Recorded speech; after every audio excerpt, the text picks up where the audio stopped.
Most of our economies, especially in Africa, are carried on the back of women. So why are they not getting that acknowledgement?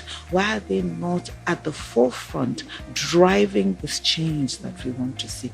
How is it that women are still being relegated to the background? So the narrative needs to change, and that's why I'm happy we're having these discussions. There's equal opportunity. Sometimes access is not there because of all these factors that we've talked about. And it is left for us to try to bring that access closer to the girl child.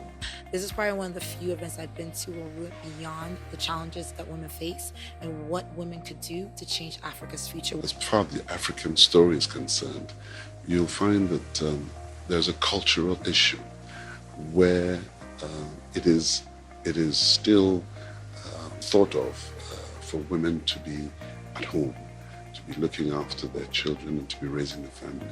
And I think the narrative that I'm hearing here today is that, wait a minute, we have to break out of that mold and allow the women to lead. Unless we have the men that's already at the table to walk our paper and to make sure that they're keeping the doors open, we're still going to continue to have the same conversation.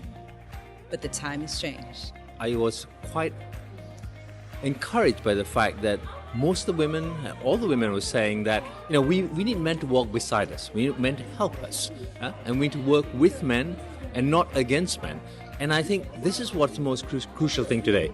I think also when we ask that we want men to be allies in this journey towards getting what we deserve, we should also remember that women need to be allies.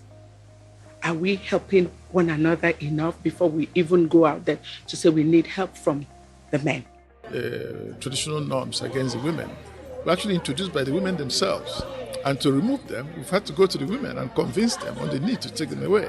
As knowledge improves, as we become better educated and understand our world more, we find that those practices are totally irrelevant and therefore got to change. Culture, as we've just been told, is not static, it is fluid, and neither is narrative. So this is a river that continues to flow. That reorientation is about what takes us to be equal participants in our own economies, in our own choices, in our own political participation. Look, there are all kinds of different opportunities where women talk about women issues. One of the good things about this particular session today was that it has to be a collaborative effort between the men and the women. We've all agreed that if we leave our women behind, we won't achieve the objectives on the continent.